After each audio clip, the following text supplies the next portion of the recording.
I think I have an addiction. But it's not that easy. Coffee? No. Because I'm super picky and most of the time I'm in the middle of nowhere.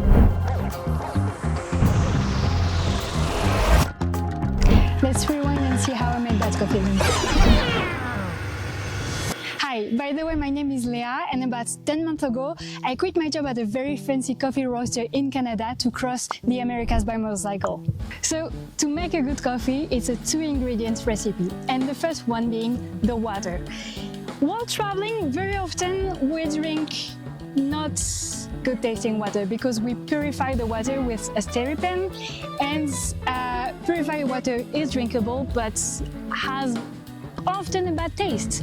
And I want to make sure every time to have at least half a liter of filtered water for the coffees. I'd rather drink bad tasting water and have good tasting water for my coffee. And then to boil the water, I have a kettle because there is no way I boil the water for my coffee in the same pot where I cooked my curry the night before.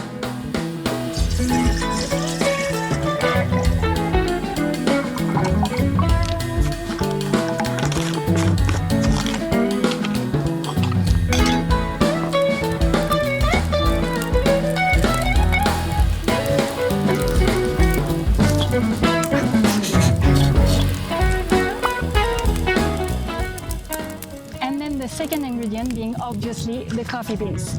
I always try to find the local coffee roasters, so when I arrive or where I'm about to arrive in a new place, I'm looking for coffee roaster and specialty coffee roasters, and sometimes it means a little bit of organization.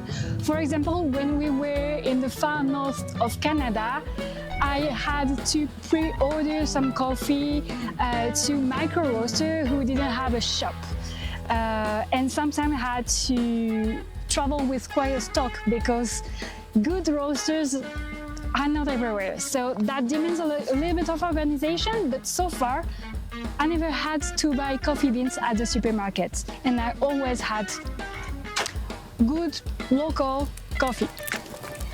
And in case of emergency, I also travel with a coffee roaster. It's a Hive coffee roaster, and I have a little stock of green beans, so I can just roast a little bit of coffee directly on the fire.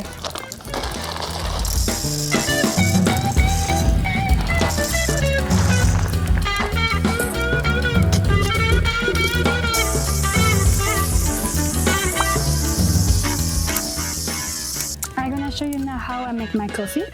So today I have a nice coffee from Oaxaca, roasted here in Guadalajara in a coffee shop called Sinergia. I'm gonna put 30 grams for 2% in my grinder.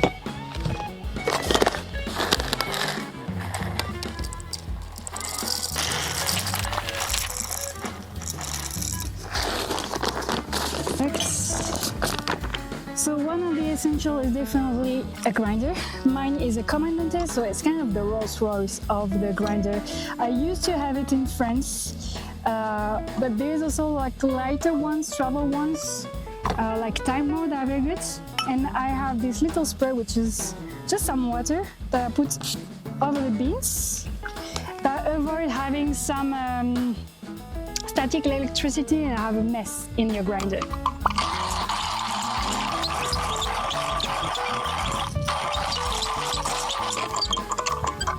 And then to brew my coffee, I have first a jug.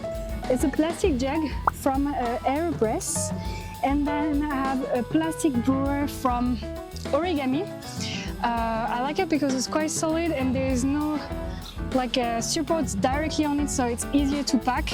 I have a wooden support from Origami as well, and I have reusable filters, so I just carry one filter for 1 cup and one filter for 2 cups, and I just clean them regularly to reuse them.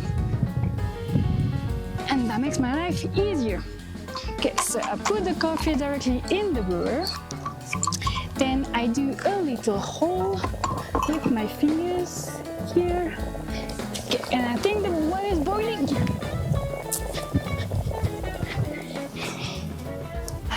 Okay. that you need to have to do a good pour over is a timer, so I'll just use my phone for that. And then I'm gonna start putting 100 grams in the brewer, slowly doing a little circle from the center to the outside. Perfect. Give it a little swirl, and then I'm gonna let it sit for approximately 45 to a minute, and that's called the blooming. So all the gas that was stuck in the coffee just goes away, and that's help having nicer flavor. So I'm checking the time. And after that, after the blooming, I'm just gonna put several pours, so every time 100 grams until I have 500 grams in total. So second pour, I go up to 200 grams. And same technique, little circle from the center to the outside. So this recipe is inspired from a recipe from James Hoffmann, which is a YouTuber specialized into coffee. He did this recipe for 1 cup, so I just made my version for a 2 cup. Then I wait 20-30 seconds, and then I do the third pour up to 300 grams. It's actually quite hot to drink a hot coffee right now. And then up to 400 grams. And last one, up to 500 grams.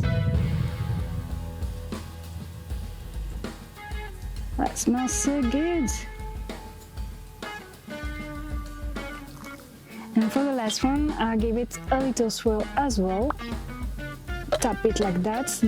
The goal is to have a flat bed at the end, and just let it drip.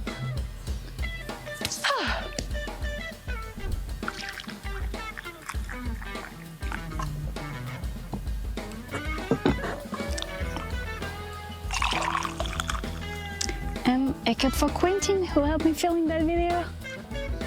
Yay! Cheers.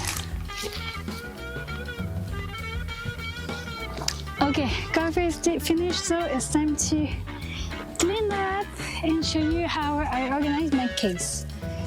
So the advantage of this filter is you just need a bit of water to rinse it, and from time to time I rinse it with soap as well, because there's actually oil in the coffee. So after, I don't know, every 10 or 15 years, I need to put some soap on it. But here, just a little bit of water for today, and then it dries very fast, especially with that sun. Give that a rinse as well. Let that dry, give that a rinse. And maybe drink a little bit of fresh water, just not only coffee.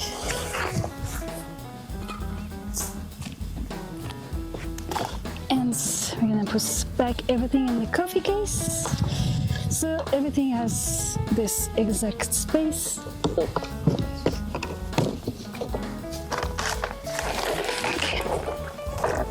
I also travel with an AeroPress, so this is a tiny brewer. I take it when we go hiking or spend the night without all our stuff. And I have a metal filter, so a reusable filter for that as well. I also have some paper filter because I love having both together, but it's not necessary.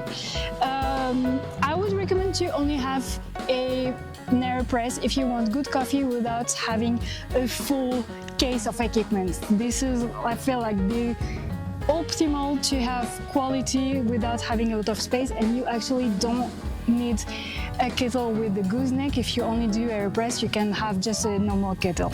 So the AeroPress on the sides, my weighing scale, then the kettle goes in the middle.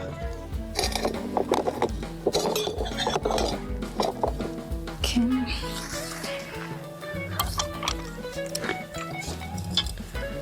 My grinder is well protecting in both the bag and a microfiber towel. And then I put it in the plastic jug That's my cup on the top.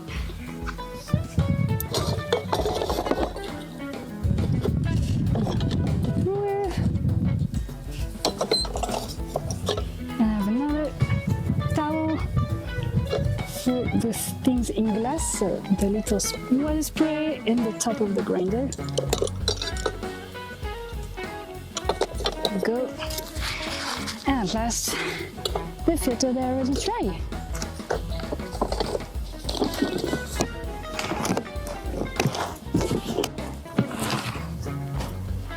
Thank you for watching. I'll put the full recipe and the link to all the equipment I mentioned in the description. And if you have any questions, ask them in the comments. I'll be happy to answer them.